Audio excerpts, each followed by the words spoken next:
தாய் தமிழ் உறவுகளுக்கு வணக்கம். உதயநிதியை சிக்கலில் மாட்டிவிட்டார். உதயநிதியை சிக்கலில் மாட்டிவிட்டார் என்ற தலைப்பில் இந்த காணொளியை நாம் காண்கிறோம். தற்பொழுது உதயநிதி கடந்த 6 மாத காலமாக அமைதியாக உள்ளார். திமுக ஆட்சி பொறுப்பேற்ற 3½ ஆண்டு காலம் அவர் துள்ளினார் என்று சொல்லலாம். சமூக ஊடகங்களில் அவரை பற்றி செய்திகள் நிறைய வரும்.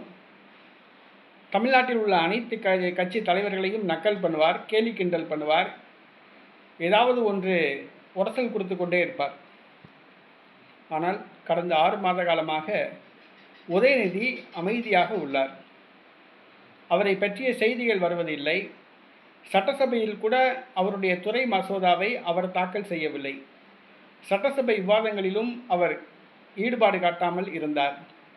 இது பற்றி விசாரித்த பொழுது உதயநிதிக்கு ஸ்கெட்ச் போட்டு விட்டார்கள் என்று கூறினார்கள். அதாவது அமலாக்கத்துறை அடுத்த குறி உதயநிதியை வைத்துள்ளது. உதயநிதி தப்ப மாட்டார். அமலாக்கத்துறையின் பார்வை உதயநிதியின் மேல் திரும்பியுள்ளது. உதயநிதி சட்டசபை தேர்தலுக்கு முன்பாக சிறைக்கு செல்வார் என்று கூறப்பட்டது. இதனால் பெட்டி பாம்பாய் அடங்கி போனார் உதயநிதி. அவர் அமைதியாக உள்ளார்.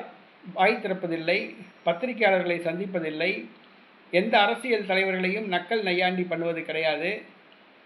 அவர் அரண்டு போயிருந்தார் என்று சொல்லலாம். தற்பொழுது அவருடைய நண்பர் ரத்தீஷ் வீட்டில் அமலாக்கத்துறை சோதனை நடத்தியது. ரத்தீஷ் தப்பி ஓடிவிட்டார், தலைமறைவாகிவிட்டார். மேலும் அந்த வீட்டில் யாரும் கிடையாது. அமலாக்கத்துறை சீல் வைத்துவிட்டு சென்றது. அதே போன்று உதயநிதியின் மிக நெருங்கிய நண்பர் பள்ளிக்கல்வித்துறை அமைச்சர் அன்பில் மகேஷ் பொய்யாமொழி அவர்களுடைய உறவினர் ஆகாஷ் பாஸ்கரன் அவருடைய வீட்டிலும் அமலாக்கத்துறை சோதனை நடத்தியது. ஆகாஷ் பாஸ்கரன் தலைமறைவாகிவிட்டார். 2 பேரும் வெளிநாட்டுக்கு தப்பி ஓடிவிட்டதாக கூறப்படுகிறது. தற்பொழுது உதயநிதி சிக்கலில் மாட்டியுள்ளார். இந்த 2 பேருடைய வீட்டிலும் அமலாக்கத்துறை சோதனை நடத்தியது உதயநிதிக்கு சிக்கலை கொடுத்துள்ளது. என்னவென்று சொன்னால், உதயநிதியின் பினாமிதான் இவங்க 2 பேர். அமலாக்கத்துறை சோதனை நடத்தியது. இந்த சோதனையில் தப்ப முடியாது என்று கூறப்படுகிறது. செந்தில் பாலாஜி விஷயத்தை விட இது முக்கியத்துவம் வாய்ந்ததாக கருதப்படுகிறது. செந்தில் பாலாஜிக்கு கிடைத்த தண்டனையை விட அதிகமாக கிடைக்கும் என்று கூறப்படுகிறது. இந்த வழக்கை அமலாக்கத்துறை தட்டி தூக்கியுள்ளது, விசாரிக்க ஆரம்பித்துள்ளது. உதயநிதியை அமலாக்கத்துறை வளையத்துக்குள் கொண்டு வந்துள்ளது. உதயநிதி அரண்டு போயுள்ளார், மிரண்டு போயுள்ளார். கருணாநிதி குடும்பம் அரண்டு போயுள்ளது என்று சொல்லலாம்.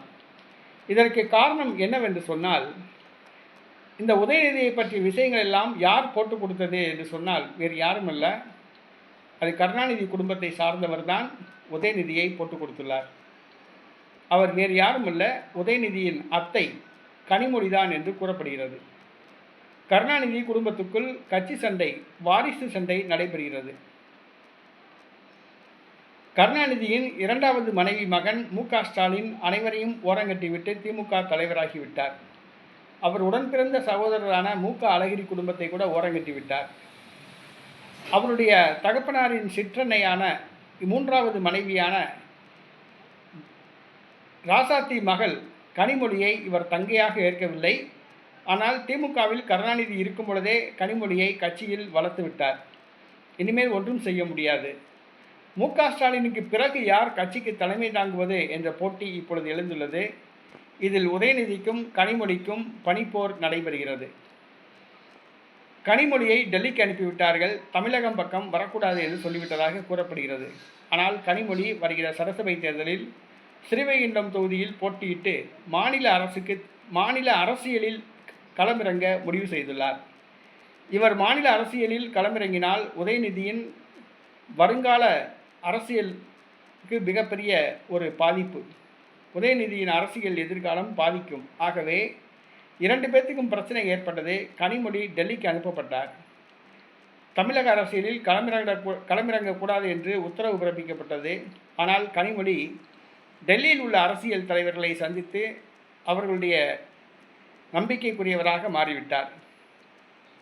அவர் திமுகவின் மாநில மக்களவை குழு தலைவராக இருந்தாலும் கூட அவர் பாஜக பக்கம் சாய்ந்து விட்டதாக கூறப்படுகிறது.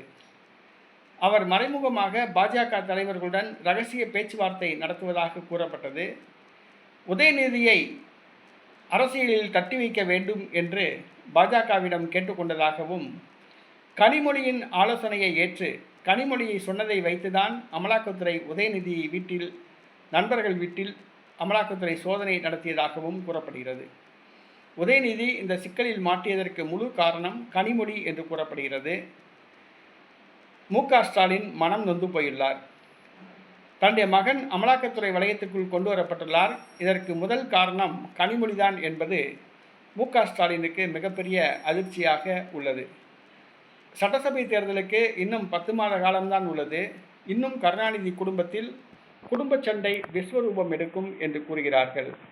உதயநிதியை போட்டுக் கொடுத்து விட்டார் கனிமொழி. அமலாக்கத்துறை வளையத்துக்குள் வந்துவிட்டார் உதயநிதி.